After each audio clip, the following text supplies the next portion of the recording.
Yeah.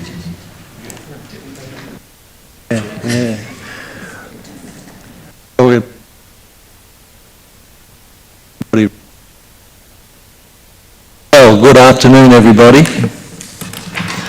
Welcome to Planning Committee meeting number 234. I'd like to advise you all that this is being live streamed as well. And we're here to consider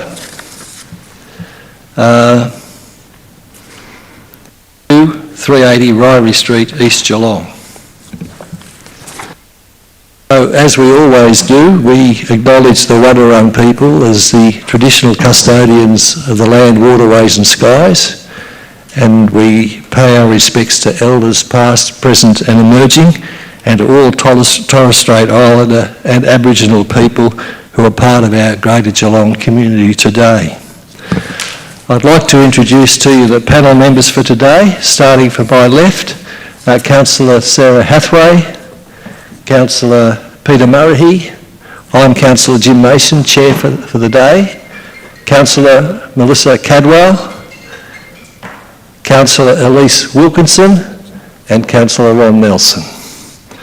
I'd also like to introduce you to Sylvie Tynan, Senior Statutory Planner, who will be presenting the case today, and John Rush, I believe, is here helping with the chairs. That's very good. He's the Senior Coordinator of Planning, handling the chairs, man of all abilities, and Peter Smith, Acting Manager, City Development. Thank you for being here, Peter. We do have apologies also from Councillor Maloney and Councillor Contel. Do we have any conflicts of interest to declare? There are none. We also have the minutes have been circulated from the Planning Committee meeting on the 23rd of November. We need a mover and a seconder, please. Councillor Hathaway moved. Councillor Cadwell seconded. Those all in favour? Carried. Thank you very much. So we follow the usual procedure tonight, and the usual procedure for hearing items will be that the officer will present a brief summary of the written report to the committee. The panel may ask questions of the officer. The objectors, submitters will detail their concerns to the committee, and we give a 3-minute time limit for each objector or submitter. The panel may then ask questions of the objector or submitter. The applicant then, once we finish that process, the applicant will detail their application and respond to any objector submitted concerns to the committee, and that's to take 5 or 10 minutes. The panel may then ask questions to the applicant, and then we'll further discuss if necessary, and we'll make a decision. That decision is final as far as the city is concerned, and if anybody is aggrieved of that decision, they may appeal to the Victorian Civil and Administrative Tribunal in Melbourne, and our staff will assist during working hours anyone that needs that type of assistance. So we'll embark upon the case now, and we'll ask Sylvie, please, to make her presentation. Thank you, Councillor Mason. So, we're here today to talk about the application at 2/380 Ryrie Street in Geelong. So the application seeks a planning permit for the buildings and works in a heritage overlay for the purpose of a rooming house. The subject site is approximately 405 square metres. It's rectangular in shape. The site is currently vacant and void of any significant vegetation. To the east of the site is a double-storey dwelling, and to the west is a vacant parcel of land which makes up 1/380 Ryrie Street. That is the corner allotment at 1/380, and this is at 2/380. So we've got a vacant lot, 2 parcels, and this one's in the middle. Vehicle access to the site is gained via an unnamed laneway to the rear. So the site previously contained a significant Edwardian dwelling, which has since been demolished. The surrounding area is predominantly established residential neighbourhood with a mixture of both single and double-storey detached dwellings. To the north of the subject site or across the road is Geelong High School, and then further afield is the city's botanical gardens. The site is approximately 500 metres from the boundary of the Geelong CBD. So the subject site is zoned General Residential Zone Schedule 4, affected by a heritage overlay, which is the early 20th century residential heritage area, and the Design and Development Overlay 36. As I stated previously, the application is for the buildings and works in a heritage overlay for the purpose of a rooming house. It's also to be noted that no planning permit is required under the General Residential Zone Schedule 4 or the Design and Development Overlay, Schedule 36. There's no permit required for the use of the land as a rooming house under the particular provision at 5223, which is for rooming houses. So the proposal is to be a double-storey building, which will provide 8 bedrooms, a common kitchen area, a balcony or courtyard, and an ensuite for each of the bedrooms. There are 5 car parking spaces proposed at the rear, and it's to have a maximum overall height of 6.49 metres.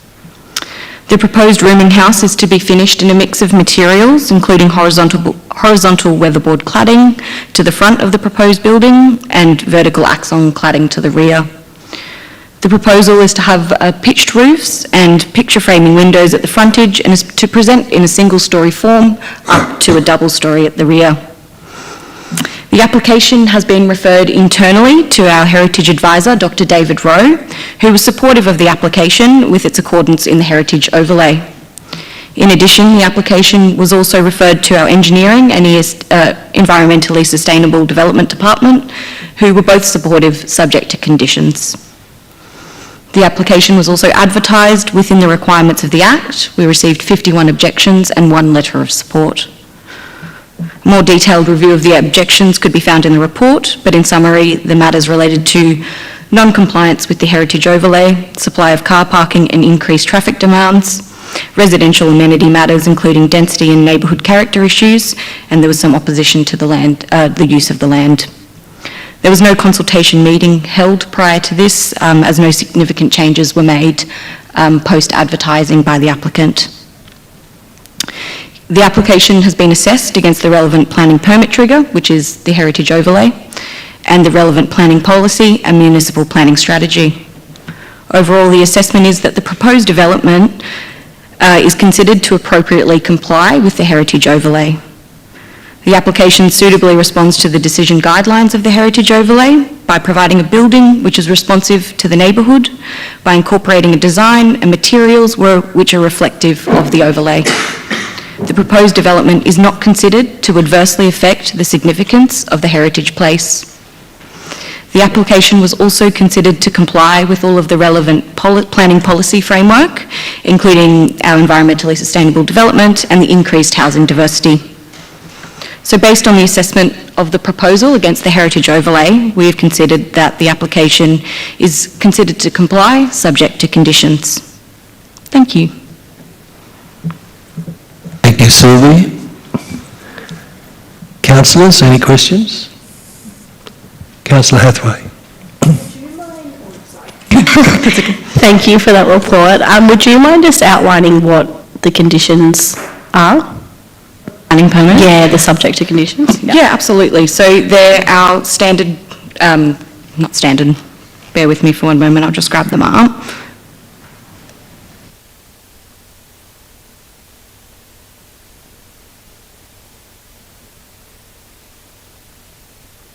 We have our endorsed plans conditions. We also have an amended plans condition for the application.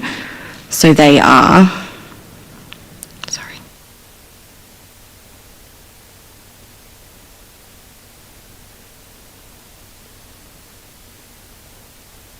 For my computer to take a while. Sorry. Have you got it? Oh, thank you, Peter. So we have, it's in the agenda as well, but you can see them there. So we start off with some amended plans conditions, which are to full front fence elevation, so obviously detailing the front fence. Material schedules, so that's just clarifying the colours and textures that will be used for the heritage overlay. There's some screening, there's some ESD initiatives that need clarification, so that's just part of the policy, ensuring that the development complies.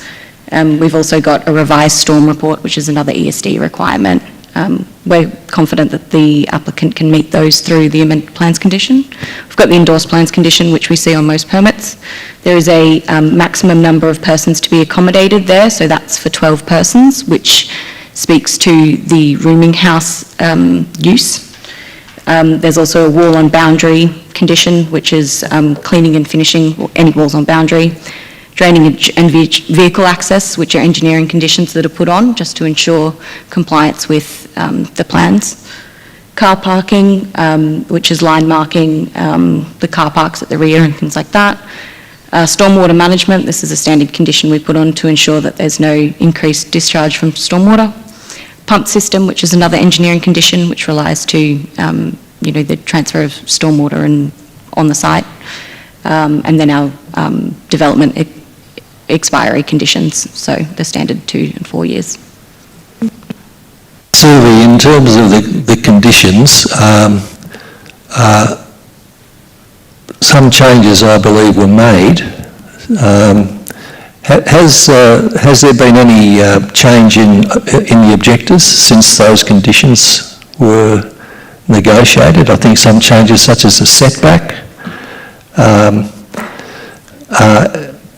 and the line of the side of the eastern side of the building was also set back so that the heritage would comply.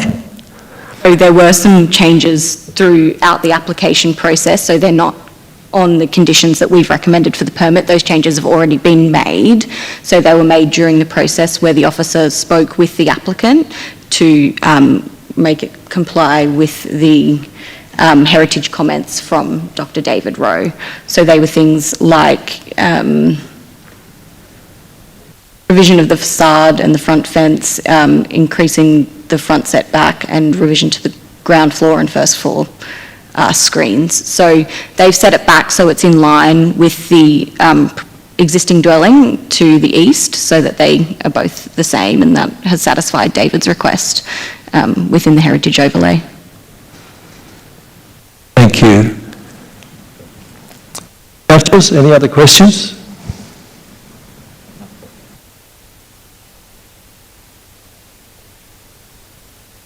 Nothing forthcoming at this point in time, so I will ask the first objector, Con Antonopoulos. Is Con here? Yes. Come forward, please. Take a seat and... Hi everyone, my name's Con Antonopoulos, and I'm going to be living next door to this 8-room rooming house. And we've got a lot of concerns, me and my wife. Like, we also have 13 grandchildren that we look after, so we're worried who is going to be living in the rooming house, the 8 rooms, who is it being targeted at. And also, they're building 8 rooms and a 5-car carport in a 405 square metre block, which is really not very big, because we've just built a house, a 4-bedroom house next door. We've got no room at the back for a backyard or side yards or anything. So we're thinking it's going to be difficult for all the car movements to get in and out of that property. So we're worried about that, and plus the balconies, which are on the east side. There's going to be 5 balconies on top of the carports. Now, with all the noise coming from those balconies, like, I'm sure the people that are renting out those rooms would have visitors or friends, guests, so there could be any amount of people just standing outside talking and all that, and you don't know what hours they work and what times. And also, my wife's hard on sleep, and she takes medication to sleep. And yeah, I'm a light sleeper too, and I'm pretty sure the grandkids will find it difficult to sleep too. If there's a lot of noise from the residents in the rooms with the balconies right on nearly on the fence line, and the cars coming and going, you don't know what time, and trying to get 5 cars in and out of there is going to be pretty difficult, because we've got 2 cars and we find it difficult to get in and out of there with the rotating, because the lane's only 4.4 metres wide, so it doesn't give you much room for a swing around. And now if those people are also smoking outside or vaping, like, yeah, I get asthma, so yeah, I definitely don't like to smoke. And the grandkids, some of the grandkids also get asthma, and the wife doesn't like cigarettes either, so yeah, so we're worried about the fumes coming over, yeah, from the balconies. And then also during the day, there's a lot of traffic in the laneway from all the school kids across the road. They all use the laneway to go to school and congregate and talk and all that. Yeah, that's probably another issue too. And also some security concerns, like the 5 balconies that are on the east side are going to be looking into our property. I know they've said they're going to put screening up, but it's not hard to take a panel off the screening or damage the screening if you really want to look over and see what your neighbours are doing.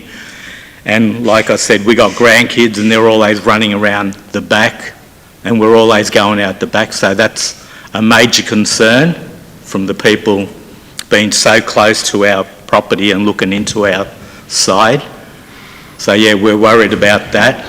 And also, like of a night time when we're coming into the laneway and we're going into the garage, say at 11 o'clock at night, yeah, we're also worried that there could be people just hanging around or using that entrance as going in and out of the rooming house. And if there's people congregating around there, like we're frightened to get into the garage and to come into their house, because they could easily run in and come into our house. Time's just about up, Con. If you want to finish up? Quickly, yep. I'll quickly finish it. All right. So yeah, there's a few other issues, but in closing, in hindsight, like we built our house, and for that 400 square metre block, and ours is a 4-bedroom house, it is too big for that block. We've hardly got no backyard. We've hardly got no yard. Like I said, it's hard to get in and out of the rear car garage through cars. So, and they're building one a lot bigger than ours, and I just can't see it happening. Okay. Yeah. So, have you got any major points? Your time's well and truly up. Yep. Well, the major point is the security and the noise levels. Okay, so let's see if there's any questions first anyway. Councillors, any questions? Sorry, Con, I may have missed it. What address are you? I'm in 3 of 380 Ryrie Street, so I am next door on the east side of the house being proposed. So their side with all the balconies and the carport and all that is overlooking my house, and it's right on the fence line. Got a photo of that. Yeah. And we've only just recently built there, like we've only been there 3 months. Yeah, right. Yeah. You have a small backyard, haven't you? Sorry? You've got a small backyard. Yeah, we've hardly got no backyard, yeah. Well, we've got a garage and a little area, but that's going to be a carport, because I've also got an old car that I'm restoring that's going to go there. So, yeah, really no backyard. The only yard we've got are the 2 sides, because we had to be 1.8 metres in. So, yeah, so there's no yard really. So that's why, looking at that house, they'll definitely have no yard or anything. It's only the front yard. Like, I've just recently moved into there, and like the area's excellent, like the people are brilliant around there, and all the old houses and all that sort of blend in with the character. Ours doesn't, which if I'd known in hindsight, I probably wouldn't have built that house there like it is. I would have built something smaller and something that looks like all the other houses around the area. But Any other questions, councillors? Thanks, Con. thank you.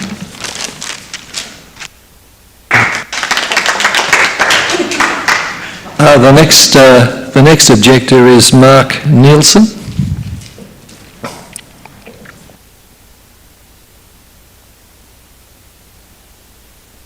Thanks, Mark. Good afternoon.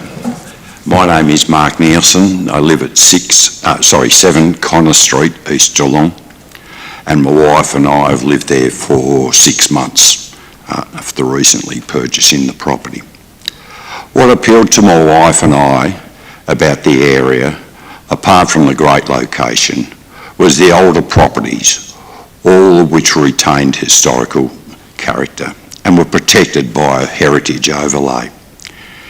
We clearly expected this to continue. I'm not against development, but expect heritage overlay to be respected. The proposed development does not reflect the heritage overlay, and it appears to be an overdevelopment on a 405 square metre property, with further issues caused by car parking via a laneway, which is frequently used by local traffic and pedestrians, including students from Geelong High School. The proposed development with 8 bedrooms and 5 car spaces is likely to add to existing car parking problems already experienced and potentially safety issues for pedestrians, including the Geelong High School students that use the laneway as a thoroughfare. My question to you is, how do you propose to deal with the safety issues caused by cars and pedestrians using this, if this proposed development is approved? Thank you. Thank you, Mark. So, in hearing your presentation, I will move to Sylvie and ask Sylvie how this proposal, according to your report, it does comply. Now we've heard some issues that are regarded as non-compliance, such as car parking, pedestrians, and actually the heritage itself. Could you answer those 3 questions? Absolutely. So with car parking, at clause 5206-5, the number of car parks which are required for a rooming house. So it's 1 car park for each 4 bedrooms. So that's set out in the planning scheme. So therefore there's 8 bedrooms. It requires 2 car parking spaces for the application. The applicant has provided 5 car parking spaces at the rear. So that exceeds the 2 that are required under the planning scheme. The car parking is at the rear, obviously, so it doesn't dominate the streetscape. It's tucked away underneath. The car parking and the ingress and egress of vehicles there has been supported by Council's engineering department, so they've had a look at the turning movements and the access to the laneway. So the access width exceeds the minimum of 3 metres, and all vehicles are able to exit in a forward direction. So that means that they're able to come out, look before they turn in and out of the laneway. So I guess that kind of speaks to pedestrians as well. We've ensured that any vehicles entering and exiting are able to see people who are walking in or around the laneway. Obviously, it's at the rear of the site where other cars do use that laneway as well. And it's been deemed satisfactory by our engineering department that is okay. And in terms of the heritage overlay, the application was supported by our heritage advisor, Dr. David Rowe, who makes our recommendations as well as us against the heritage overlay of the area, the early 20th century, which prescribes various different design guidelines for that overlay, which include hipped and gabled roofs, which we're seeing in a single story and double story can be supported, vertical rectangular timber windows, which we can see at the front. They're in a grouping. So there are a lot of different parts of the application which do speak to the heritage overlay, the use of the timber cladding at the front as well. The proportion and also the height, the setback should respect, it's also in the overlay there, that it should respect buildings in the area, which this one does. So the property next door, as we said, it's set back even slightly a little bit more. Thank you. Just quickly too, Councillor Mason, probably worth noting, it's nice to hear Mr Nielsen at 7 Connor Street. So David Rowe, our Heritage Advisor, recommended that particular dwelling back in 2004 be retained. We went to VCAT over that dwelling, and that dwelling in 7 Connor Street was requested to be demolished at the time in 2004, and David Rowe in that particular case recommended for its retention. I'm glad you got that right. And we were successful at VCAT as a council in defending that decision, and it's a beautiful home to be congratulated, and Connor Street is a lovely street. This is a different streetscape in many ways, and as David has said in his comments, there aren't many new dwellings. We do understand that number 380 has been introduced, and as Sylvia has mentioned, the setbacks are very similar for this proposal as they are for the one at 380 that we've just heard from Con as well. So in a sense, John, you're saying Dr David Rowe has been advising the city for a long time, and his recommendations are usually respected and acceded to. I'd like to ask another question of the officers at this point. I think at the beginning of your presentation, Sylvia, you said that no planning permit is required. Could you go on about that a little bit further, please? So no planning permit is required under the zone. So we obviously have zones, overlays and particular provisions which can all trigger planning permits in different parts of the planning scheme. So in this case, the application triggers a permit for the heritage overlay, so that's buildings and works. But under the zone, because the lot is over 300 square metres, it doesn't require a planning permit. There's a design and development overlay, which it also doesn't trigger. That is a planning permit in regards to tall buildings and helicopter landings within the general CBD. And the rooming house also is exempt as a use. So we obviously have permits for use and development. So development is only for the heritage overlay. The use is exempt because it meets all of the conditions opposite it in the zone. But it also is exempt under 5323, which is a particular provision which may, in some cases, enable the need for a permit. But the way that this application has been put forward, it is exempt. So in the case of community objections, where is there avenue for objection if there's not an avenue in terms of the planning permit? There's a number of different regulations that can apply that Con had mentioned, some of those about nuisance, which is protected under the Health and Wellbeing Act. There's also the Environment Protection Act, which looks at noise after 10 o'clock at night, where that may be considered excessive as well, where both the EPA and Council can play a role in that particular administration of that Act as well.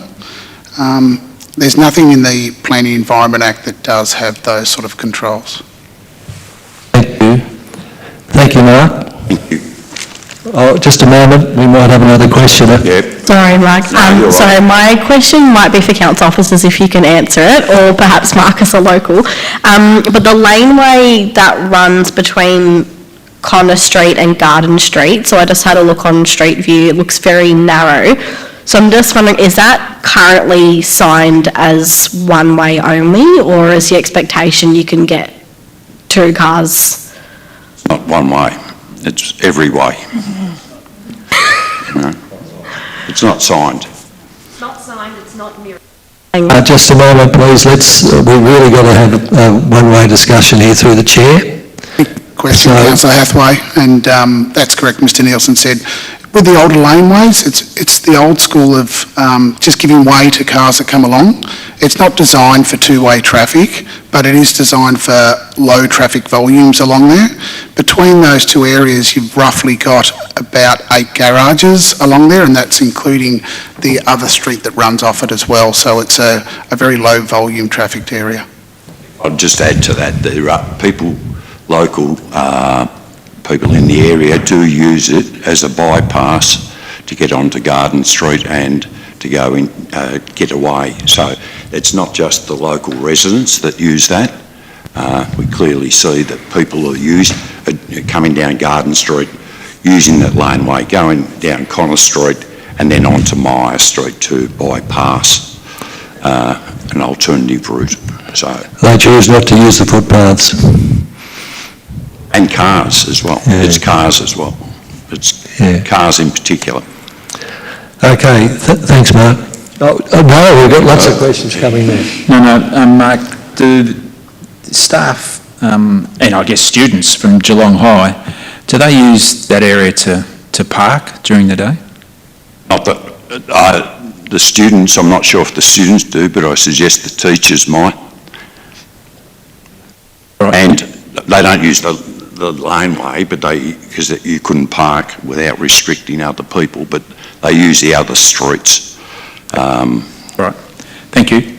And I've just got one other question from Jonathan. I missed the point that you made about David Rowe, who saved Mark's house. What's the relevance of that?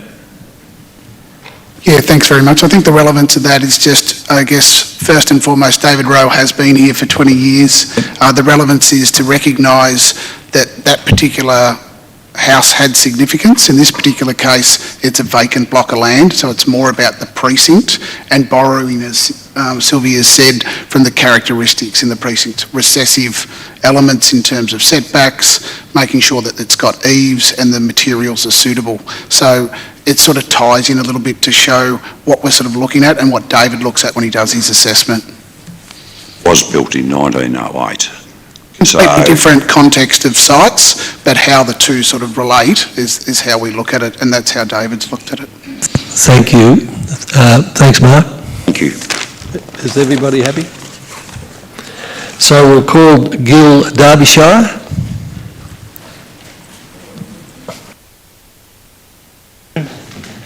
My name's Gil Derbyshire. I'm a resident at 63 Garden Street, which is just around the corner from the proposal. I've been resident there for 30 years.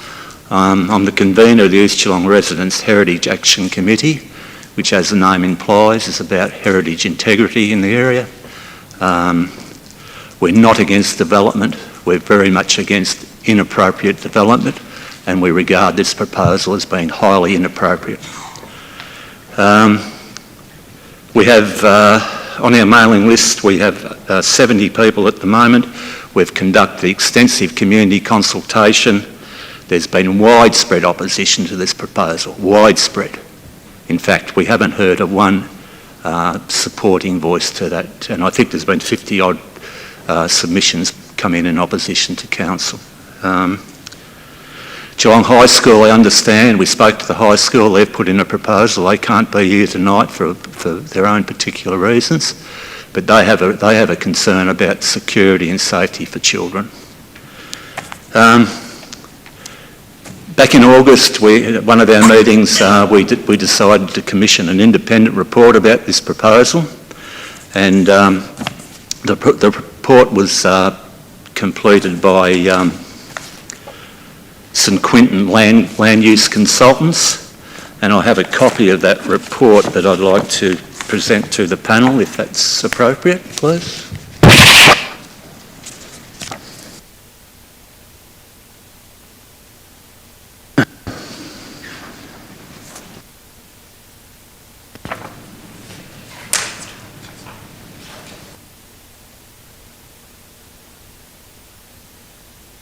Go ahead, Gil. Okay, rather than, I'll try and be quite quick. I could go and read through the report, but you've got it in front of you. I'll just go through some of the main points that I've identified. We believe we could object on 2 points: not being consistent with a heritage overlay and ambiguity if the application meets the exemption in clause 52.23. The proposal is an overdevelopment of the site with a location, bulk, form and appearance of the proposed building not in keeping with the character and appearance of adjacent buildings and the heritage place. I think we really need to take that into account. They're saying, these are land use consultants are saying it's not appropriate.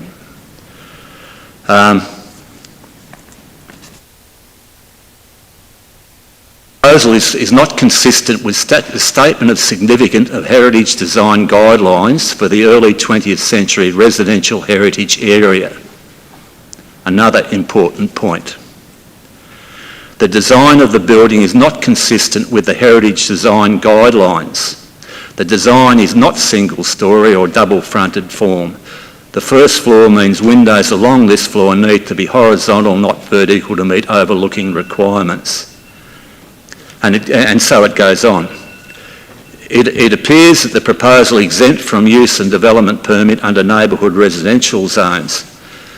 It is unclear in the application how the proposal meets these exemptions, particularly how no more than 12 persons are accommodated at any one time in this building.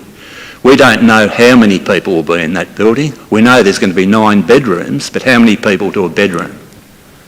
How will that be managed? How will that be supervised? What rents will be charged? There's so much we don't know about it as it stands at the moment. So you have that report in front of you. I might like to also add a couple of other points, if I may. You'll have to hurry. We did spend some time circulating this paper, so I've added on to that. So okay, yeah, all right. If this goes ahead, this will be life-changing for residents in the area, and many people are talking if it goes ahead, they're going to sell up. There's a vacant block that faces Garden Street. I spoke to the owner of that block today. He said he was going to develop that, he will sell it. And we might get another rooming house there. Residents have bought into this area, they've developed it and having had to abide by the letter of the law in relation to heritage. I know that from first-hand experience. It's overdevelopment, visually, noise, parking, traffic, safety, damage to property, pressure on infrastructure. It's a laneway. It was built 100 years ago for horse and carts, and now it's going to be a thoroughfare. It's already extensively used, and I know how dangerous it is because I was hit by a car while walking there several years ago. So, in closing, this is the heritage overlay. This is your document. City of Greater Geelong, June 2022. We're of the view, and this report from St Quintin's of the view, that the guidelines aren't being complied with. Why? Why aren't they complied with? What does this document mean if there's no compliance, if it's ignored? Thank you, You've got a unique opportunity here. And I put a question to you. What is the legacy that you want to leave in respect of heritage and heritage overlay? If you allow this to go through, it'll remain there for generations, and it'll be a very, very negative reminder. We've got a great opportunity here for it to be positive and for it to be good. It's not. I think I've given you a pretty good go, Gil. Can you finish up? If you're going to round up, do it now.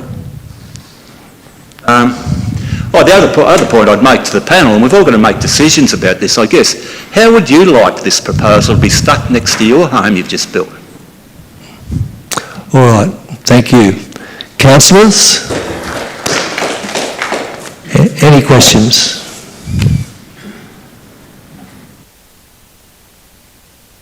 No questions? Thanks very much. Thank you. I'll call Brendan Sullivan.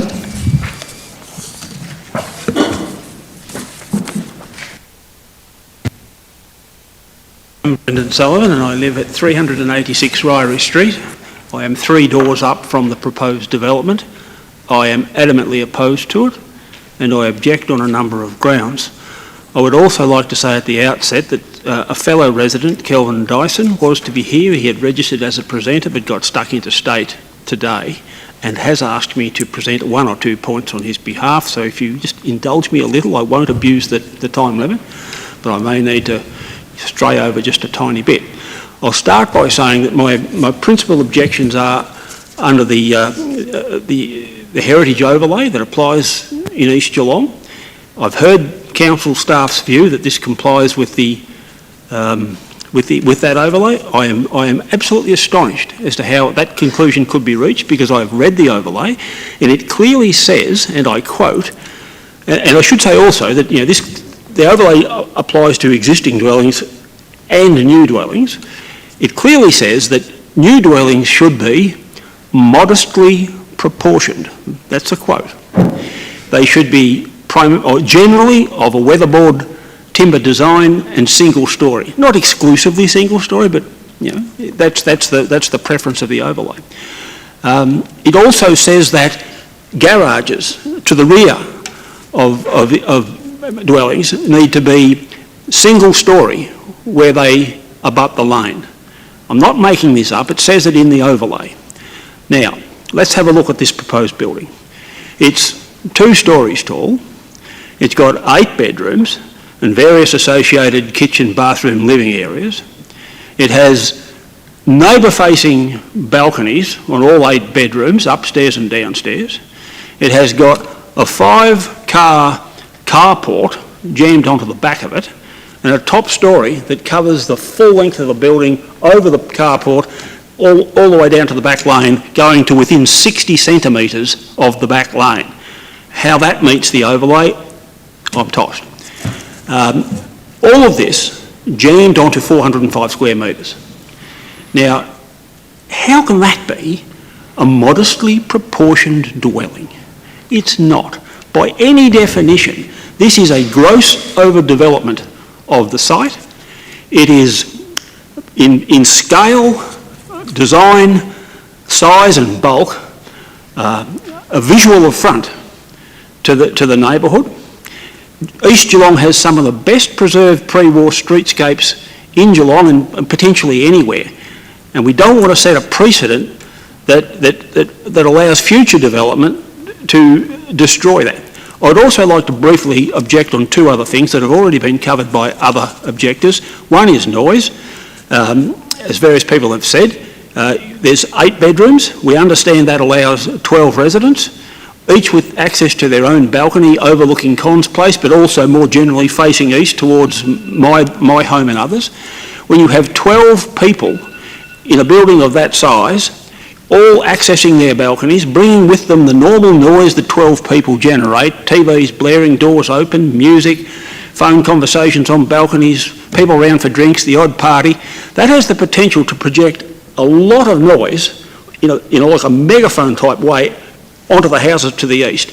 We don't see any real evidence. Time's up, Brendan, and you've already mentioned that we've touched on that. All right. Well, the only final point I'd quickly make is that the back laneway is not a low-volume traffic laneway. It is extensively used by through traffic, by people bypassing the traffic lights at Ryrie and Garden.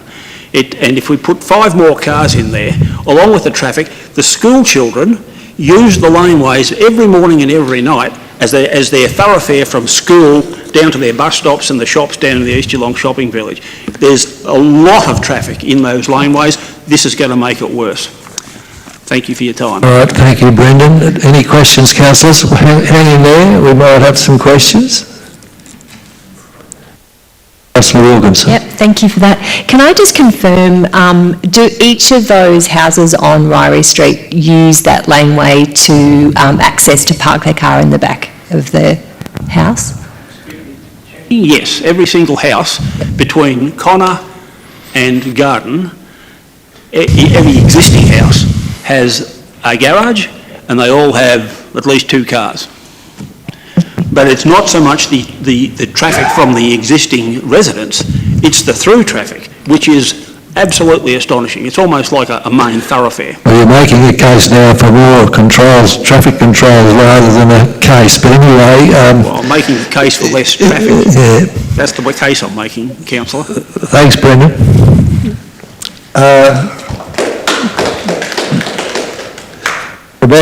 Rebecca Bright.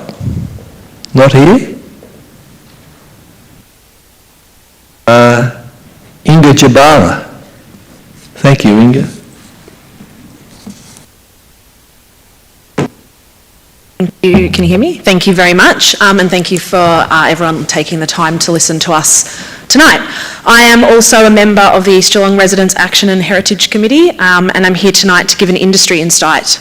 So I'm a landscape architect and I've got a degree from RMIT, so I know how to competently read plans, and I have been doing so with my own company for the last 14 years. I also hold a builder's licence. My builder's licence number is CDBL 44015. We have an 8-room proposal going in, which has the potential, if 2 people are occupying each room, to fruit 16 cars. So I just want to take a moment to consider the worst case scenario that laneway faces. Does the council feel there is enough spaces on the street to accommodate the overflow after the 5 cars are used? We currently have Connor Street with 2-hour parking for only Connor Street residents. 2-hour regulated parking, you have to have a permit to use that 2-hour, and it is unpoliced at the moment. Ryrie Street is a no parking, and Garden Street at the best of times is full during the day and into the evening with the overflow from the hospital community and workers. There are not many car parks at the moment in that area. I know we've talked about the laneway a lot, but I'll just get these points out. It is a bitumen degraded. It needs a lot of restoration and work. It is dangerous at the moment with potholes. There's no local traffic only sign and no mirrors for the T intersection, again with the children. In terms of builder, so I build a lot of structures, pool cabanas, second dwelling houses, part of my licence. I just want to shed some light on Axion cladding, which is specified for the cladding externally for this building. Axion cladding is a tongue and groove system. It is not weatherboard. Weatherboard is a completely different system to what is proposed. Axion cladding is used for modern style buildings and dwellings. Again, it's tongue and groove, it's got a flat surface, it doesn't pose the weatherboard side of things. We would use it for modern systems. There are also no heritage trimmings, accent, finials, the windows, we've heard those things, you've got the report. The water engineer has proposed, drainage engineering has proposed for a detention system, which means that the rear car park is going to be elevated off the ground, and you can see on 3/380, just go and stand out the back of Cons Place how high that is off the ground and how the close setback makes that garage at the back look stupid. It's like sitting way off the ground.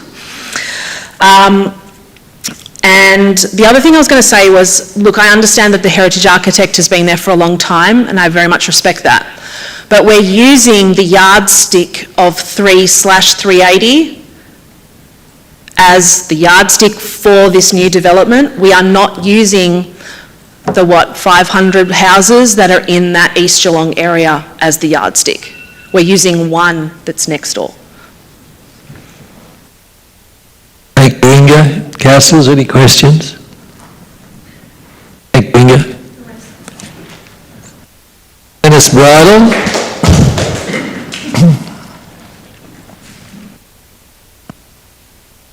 Good afternoon, Dennis. My name is Dennis Bridle. I live in 36 Sydney Avenue. My wife and I purchased the property about 30 years ago, so we're reasonably familiar with the area. In fact, we've renovated on a couple of occasions. There's one minor point, and may have been addressed.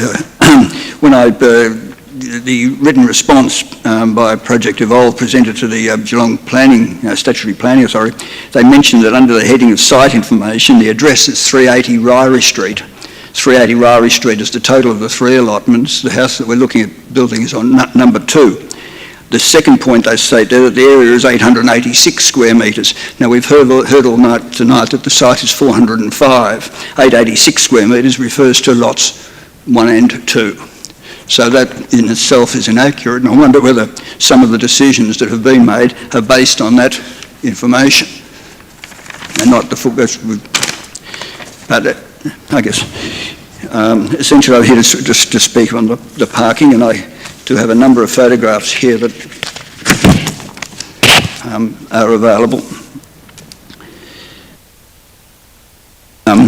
Due to the proximity of the high school, Barwon Health, the University Hospital and Geelong High School Shenton Performing Arts Centre, the streets are frequently congested and overcrowded, and weekends included. Whilst we have parking permits, very frequently we're unable to park outside our own home, or if my children visit me, they're forced to park 3, 4, 5 doors away. People totally ignore the parking signs, and I would defer to some of these photos here that you permitted to look at if you wish. Thank you.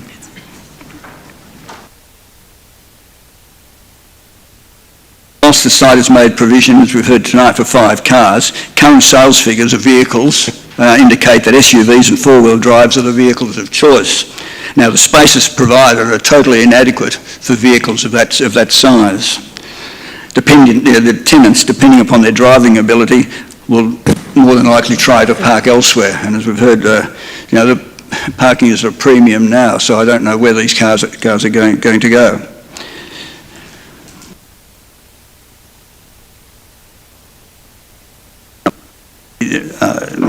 Perhaps even do they park in the laneway? And we've again heard that it's a very narrow laneway and quite old. And we've also heard tonight that the students use it as a thoroughfare.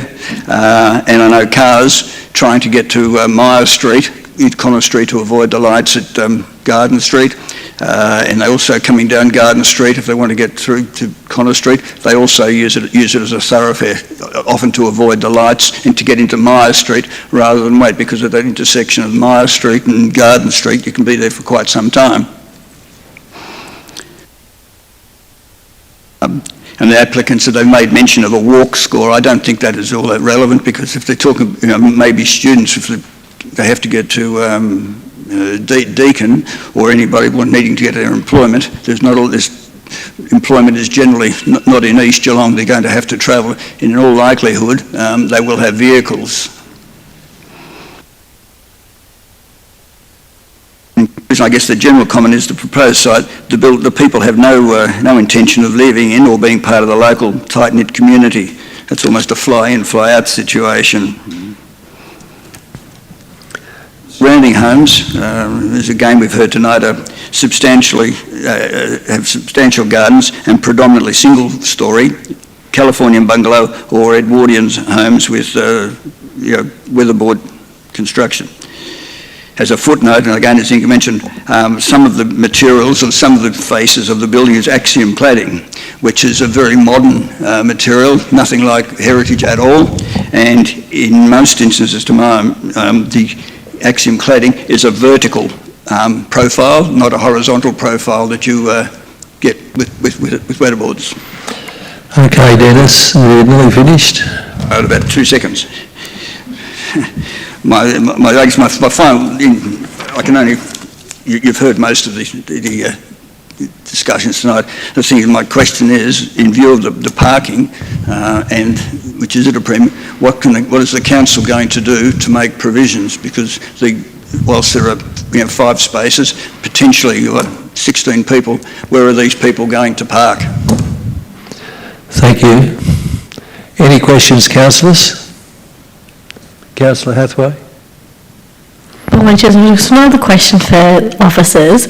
I'm just wondering if the developer has given any indication, if this were to be built, how the rooming house would be operated. Is it like a strata with each room privately leased out, or an NGO is going to run it? Because that will impact. Yeah, just curious.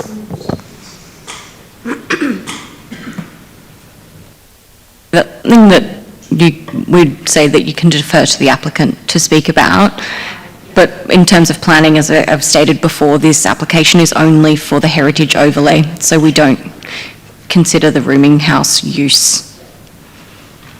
Thank you. Thank you, Dennis. So now we'll call the applicant, Project Evolve, and client Ben Meekie.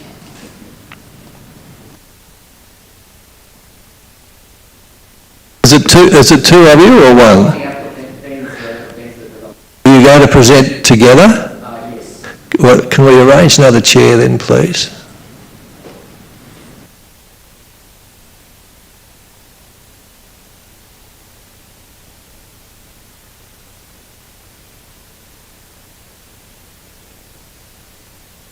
So who's the client and who's the... Yeah. My name's Anthony, and this is Ben. Okay, thanks, Anthony. So Ben's going to talk just in relation to the use, because Ben's got a number of rooming houses, so he can actually answer those questions in relation to who goes in them and how they're used. Yeah, thank you. So to begin with, there was a comment made earlier in relation... Could you just pull the microphone closer? Yeah.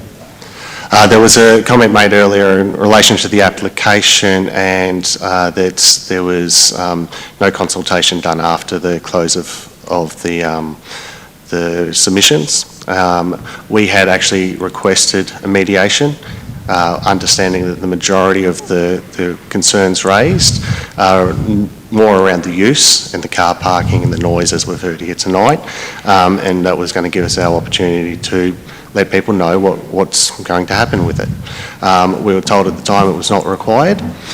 Council Planning Department had everything that they required in order to make their decision. So tonight's the first opportunity we've had to actually respond to everyone and let everyone know our intention and what it looks like being used. So I'll talk to the tenants, the people that are going to be living there to begin with. So we know from our data that our target market are young professionals, predominantly young nurses and doctors working at the University Hospital 550 metres down the road.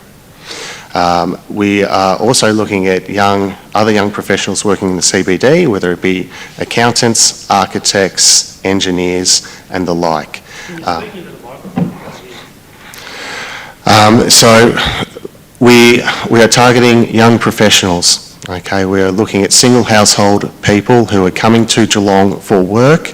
They are starting their careers here, and that they don't have family and connections. They need somewhere to live.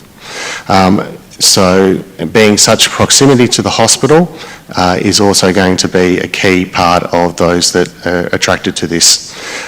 So the design itself is intentionally geared towards having larger spaces in the bedrooms and having their own private bathrooms so that they are able to have their own space. It is not like some of the rooming houses that are well known, where you have very small bedrooms and shared bathrooms and a lot of people kind of coming together for university and having a lot of parties. That is not the design of this house. It is designed in a way that they can have their own space. The people that are coming here, we know from other properties. I will refer to Fines Road, where there are 2 rooming houses side by side, and there are 16 residents there. That has been in operation for nearly 2 years, and we have not had a noise complaint to date. The reason being is because these people are the young professionals. They're coming to the area. Their families are outside of Geelong. They're limited social networks. If they have friends coming over and they start making a lot of noise, there will be multiple complaints from the other residents within the dwelling. The property manager will get phone calls from the other residents before any of the neighbours complain. They are there to enjoy their quiet space. They do not want to be interrupted, and they are going to hear more noise than any of the neighbours will. So we have found from experience that noise is greatly maintained because they're not a group of a whole heap of friends that are throwing parties together. They are single household people that come together and live in the same space but want their own space. We are also, sorry, just bear with me a moment. We will also have extensive application criteria for tenants, we will want quality tenants. We don't want people that are not quality, because we will have issues, ongoing management issues with multiple complaints from other tenants, as well as a whole raft of other issues that we don't want. So we will have extensive application process to ensure that the tenants that are accepted are of the highest quality. Cars and car parking, it has been mentioned in relation to the cars and car parking that the requirement is for 2 car parks. We have done 5. We have intentionally done significantly more car parks than required, and we have also done this based on our data. We have chosen 5 car parks out of the 8 because we know that not all residents have cars. The whole point of this location is its proximity to the CBD. It means that there is the opportunity to either ride a bike or walk into the work. There is also the opportunity to catch public transport on a main road like this. So we know that the residents will be attracted here, some of which won't have their own cars. We chose 5 because that's what our data shows. Out of 8 rooms, we would expect 5 tenants to have cars.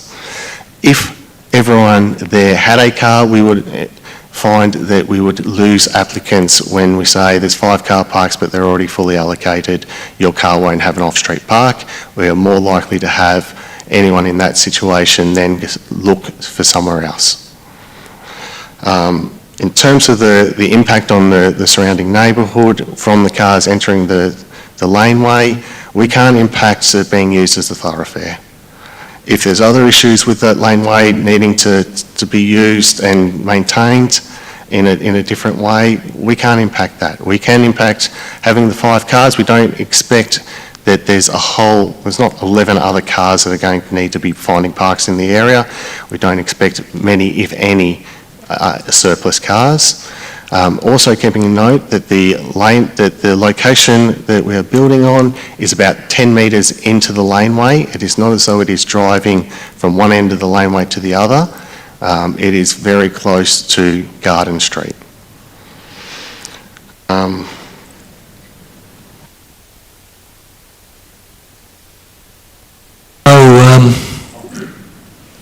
You're going to continue, or do you want to give Anthony a go? Yeah, I'll have a quick go.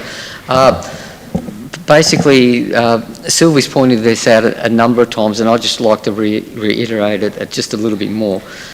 The reason we're here is not for the rooming house. The reason we're here is because we're doing a dwelling in a heritage overlay. There was a lot of discussions, and Sylvie mentioned them as well, in relation to the setbacks and the weatherboards. The weatherboards are on the front of the dwelling, so that way it presents as a heritage form to the front, and to the rear we were asked, because of the building and the length of the building, to break up the form of the building. We changed the cladding, so it went from weatherboards to the axon cladding. So if it's a matter of people wanting weatherboards, we're more than happy to put weatherboards, but we always try to work with council to achieve a result. And we worked with David also, the heritage advisor, to achieve the result. So we feel we've done a good job in coming up with a dwelling that's going to accommodate a lot of people in this time. So we feel it should be approved. But I think that my main point is that all these are amenity issues that were brought up by the objector, and the amenity issue isn't what's at question here. The only thing that's a question here is the heritage. I know it's a terrible thing to say, but at this point in time, the amenity is not the question. The question is the heritage. Do we comply with the heritage overlay? That St Quintin's report that they mentioned had a lot of generalisations, and a lot of it was quite easy to pick things, to pick the points that you want out of a report to get your desired outcome. There's a lot of things that we did do to ensure that it ticked the right box in relation to heritage. That's why David supported the application. So I think that's all I've got to say. Thanks, Anthony. You've got any more to say, Ben?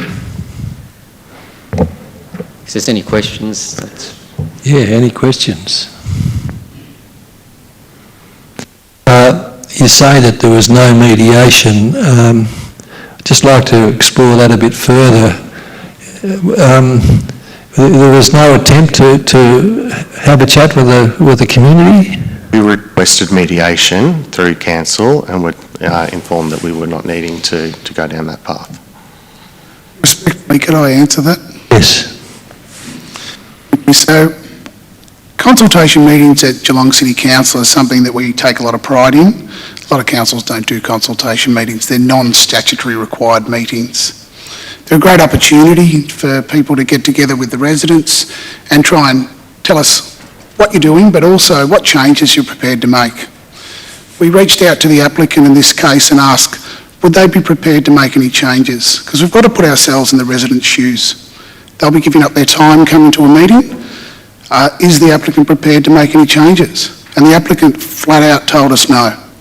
So we didn't want to bring residents along to a meeting that they felt they were going to get nothing out of.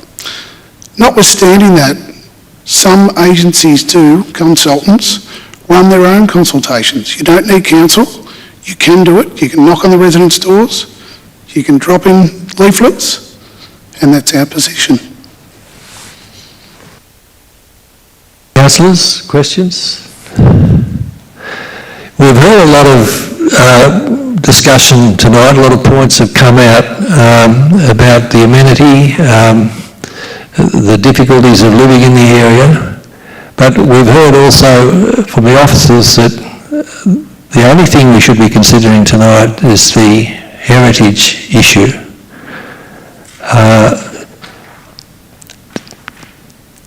Officers, I suppose what we have here now is a submission from opposing expert opinion.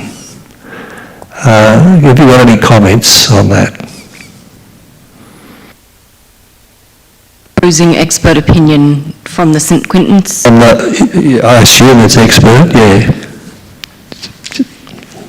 So I would go with Dr. David Rowe has been working within Geelong for many, many, many years and has made many fantastic heritage recommendations throughout our city.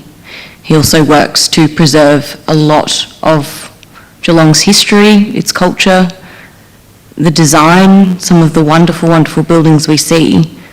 I understand that there might be a conflicting interpretation of the design guidelines, but to us it's quite clear that this application does accord with the heritage overlay and with the design guidelines and requirements that have been written.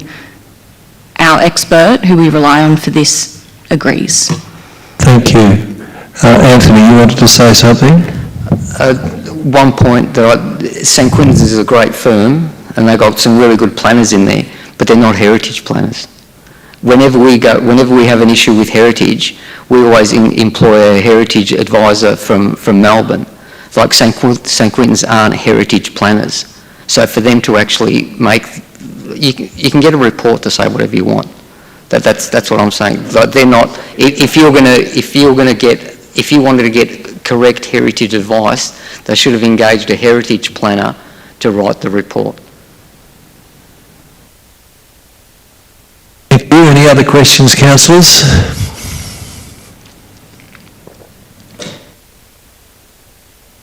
Thanks very much, Ben and Anthony. So I think we've come, we might need to have a discussion, councillors, and come up with a recommendation.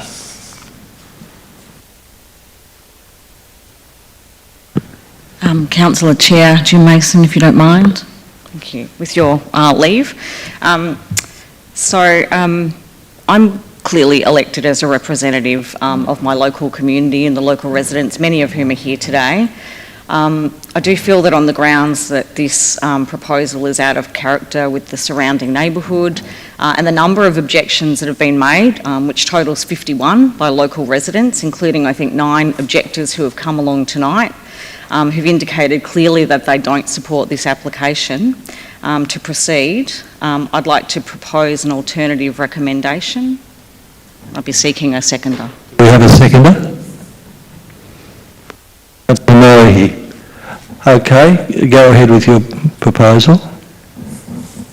Thank you, Mr. Chair. So their alternate recommendation is that the responsible authority, having considered all matters which the Planning and Environment Act 1987 requires it to consider, decides to refuse to grant a planning permit for the building and works in a heritage overlay for the purpose of a rooming house at number 2, 380 Ryrie Street, East Geelong, in accordance with the plans and documentation submitted with the application and on the following grounds. That the proposed development will adversely affect the significance of the heritage place and is therefore contrary to the purpose and decision guidelines of clause 43.01 heritage overlay of the Greater Geelong Planning Scheme. The proposed development would not positively contribute to the local heritage context, suitably manage the impact of urban change on the existing neighbourhood, nor respond to its content within a heritage area, taking into consideration the following policies. Clause 1501, built environment. Clause 1501-2S, building design. Clause 15.03-1S, heritage conversation. Clause 15.03-1L, heritage conservation, and clause 16.01-1L-02, increased housing diversity areas. And finally, that the proposed development is not consistent with clause 65 of the Greater Geelong Planning Scheme, as it fails to accord with the municipal planning strategy and the planning policy framework, accord with the purpose and decision guidelines of the heritage overlay, and provide for the orderly planning of the area. Thank you. Councillor Murray.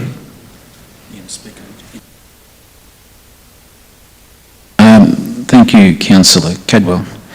I've got a real difficulty with this one. And it's, I don't think I've ever seen Dr. David Rowe come to a planning committee, but it's one where perhaps I would like to have questioned him, but that's not the case. And so there's been different comments made tonight, and we're told that what we're deciding is this dwelling in a heritage overlay. Someone made used the expression or made the comment about heritage integrity, and I place a fair bit of weight on that in the way I will vote on this tonight. And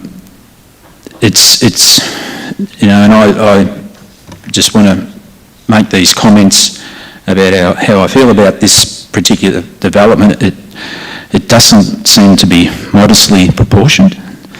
I believe there's some real overdevelopment here, and even though we're advised, well, we can't consider the parking, well, it's in the back of my mind, and because the building to me seems over-proportioned, well, the parking comes along with that. And the residents who have lived in this area for a long, long time, and those who have moved in, of later years, know they're in a heritage overlay. So I understand why they could be up in arms about this development. The particular cladding used on this, I question that. Although, again, we're told that Dr. David Rowe has given it the tick. But there just seems to be too much conflicting interpretation, and so I support Councillor Cadwell's alternate recommendation to refuse this planning permit. Thank you. Councillors, any other comments? Thank you, Mr. Chair. I certainly support the alternate recommendation. In a heritage area, having such a bulky building I don't think that's in keeping with the area. We've heard that from almost every resident that's spoken tonight, so I will certainly be supporting the alternate. Thanks, Mr. Chair. Thank you. Anybody else? I'll make a comment, and that is we've had a lot of submissions tonight on all sorts of reasons not to have the development other than heritage matters. And unfortunately, that's not what we're supposed to be considering tonight. And I'm also aware of the need to have higher density living in Geelong, and that there's greater and greater social problems and pressure to have greater density living in the inner urban areas of Geelong. And everybody thinks it's a good idea to increase the population. It makes it more economically viable for the city. But when it's in your backyard, it's not on. So a lot of the arguments we've had tonight have been not in my backyard. But if I focus on the heritage aspects, I have to say I have a great deal of respect for Dr. David Rowe. I've been aware of the very many courageous interventions he's made and professional interventions. But I also think that on the balance of the information we've had tonight, there are some questions about the heritage inappropriateness of this development in terms of heritage. I think it's a balanced judgment, and on the balance, I think that it's worthy of further consideration. So I'll be voting in favour of the alternate motion. Thank you. Any others? I just want to, I suppose, acknowledge that that need for diverse accommodation within our city, and the varying needs as well that you've also pointed out, Councillor Mason. But I think it's probably the ambiguity of this particular heritage decision that's left things in the balance. And I think just in terms of that greater amenity discussion, that, just upon reflection, that need to really put that out there and have that discussion about how a place is going to be used is actually from the early onset, I think would probably address some of those other issues. So, I'll also be voting in the same way. Wilkinson, any other comments? I'll just make one other comment, and that is over my period here in the last 6 years, we've encountered a number of situations where there has been insufficient community consultation, and it's a pity that it doesn't happen. Whether it's mobilised through the city or separately is irrelevant. It's just disappointing that these things don't happen and we end up here like this. So I'm going to put the motion. Those in favour of the alternative motion, you want it? No, it's okay. It's okay, no need to round up. I'm putting the motion. Those in favour of the alternative motion? Carried. Thank you. So the meeting's closed, and just remember that it's still being live streamed for another minute or two till the system turns off.